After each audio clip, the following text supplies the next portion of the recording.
Saben wanci tansah agono ati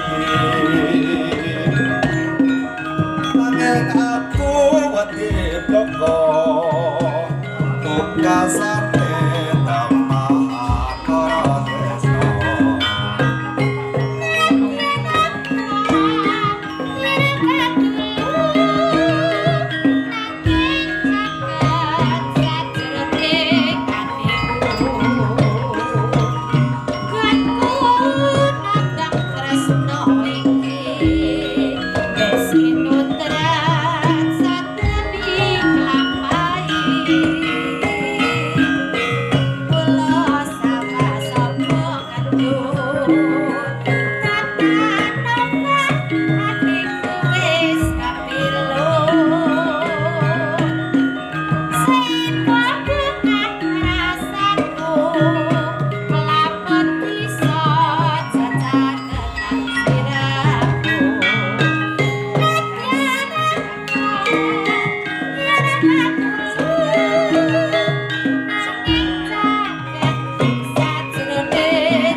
yen kae tak doaku tresno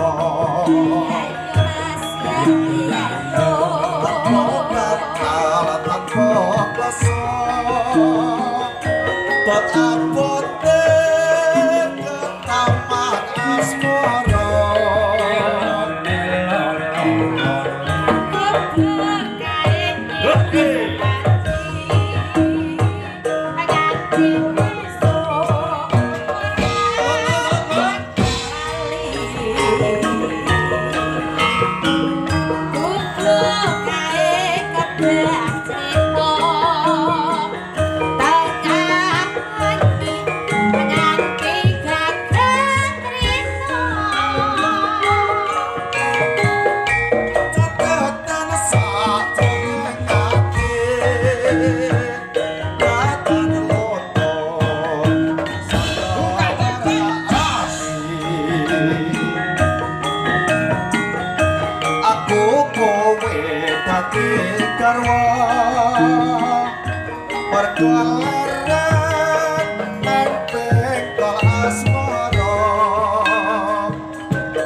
Matur suwun. Gayeng sangat Mas Gareng. Nggih. Alhamdulillah. Kula nggih matur suwun dumateng Mbak Limbu ugi kru saking Sawung. Nggih. Seraten kula sampun dipun keparengken wonten panggung sebesar semewah menika.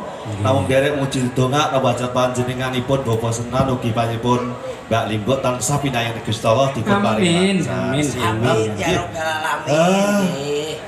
Iya.